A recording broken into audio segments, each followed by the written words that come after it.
Hey guys, Jeremy Hood again. Part 2 of this video with the 99 Toyota Camry, trying to replace this solenoid E as in Echo, which is what shows up on the engine code. In reality, it is called, at the dealership, it's called solenoid, or shift solenoid 3, 1, 2, 3, right? There's the part number, which I could not find anywhere online how to map those two. Hopefully this is helpful to you guys. I think that part number is going to show up fine, but just in case it doesn't, it's 85420-20110. I picked this up this morning. They had to special order it, so I called them last night, and by about 10 this morning, 9:30, something like that, they had it in stock, or they had it there, so I went and picked it up. As you can tell, that's the right part. So behind me is the car. I'm going to talk about how to put this back in. And the first thing is, right there's where the solenoid's going to go. So I'm going to put that in and then come right back to this video. Oh, it mounts vertically like this. Just like, in fact I might as well just put the stupid thing in. Oops, got backwards, don't I? Boom! Okay, I'm going to put those bolts in, hook the wires up, and be right back. Okay, you can see the solenoid's back in place. And I hooked up the wire. The big gray wire in the front that you see is for the neutral control switch, which is this gizmo. And that's the next thing to go on. I'm not a mechanic in the first place, I'm a software engineer. And in the second place, trying to do this one-handed is a bit of a pain. Okay, so that goes on there. I'll figure that out once I stop the camera and have two hands. But that's going to slide on there. There's two bolts. You can see I don't have it all the way on, so I'm going to have to fill that back on. And another bolt there. And then this is going to have this part connect to it. So let me get some of this done and then I'll be right back. Alright. Okay, now the neutral control switch is physically back on there. I've got it bolted in. I don't have that cable in front just yet. So now I'm going to take this plug. Nice click. So that's in there securely.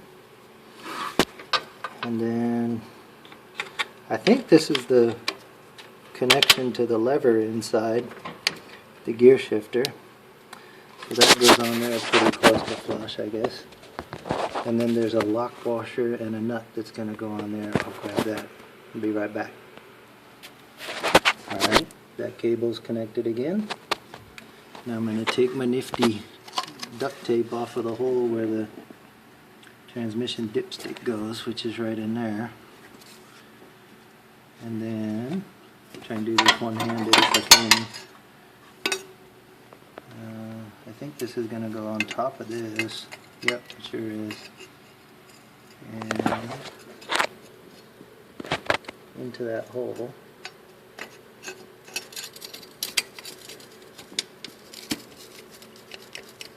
Okay.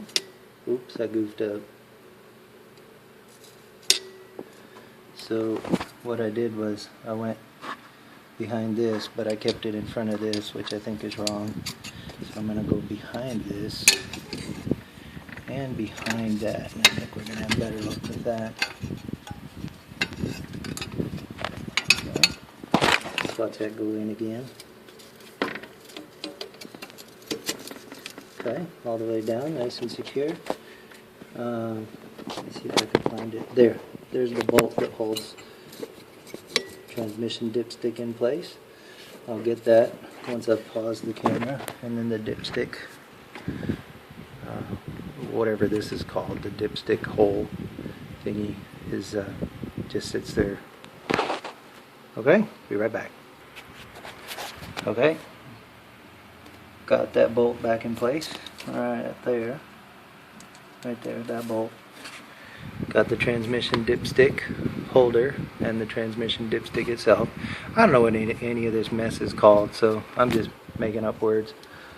And this I just kind of pushed over here to keep it out of the way. But this thing, I think it was that, was held in place right here.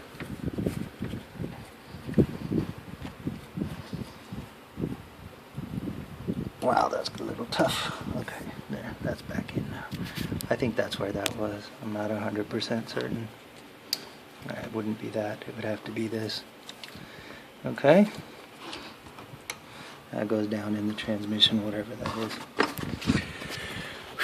So that's close to it for the transmission part of it. What I'm going to do next is put the battery back in. I'll be right back.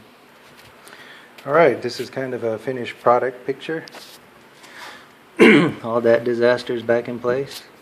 I'll take my little light out before I forget. This is just something I got at Harbor Freight. It's super handy.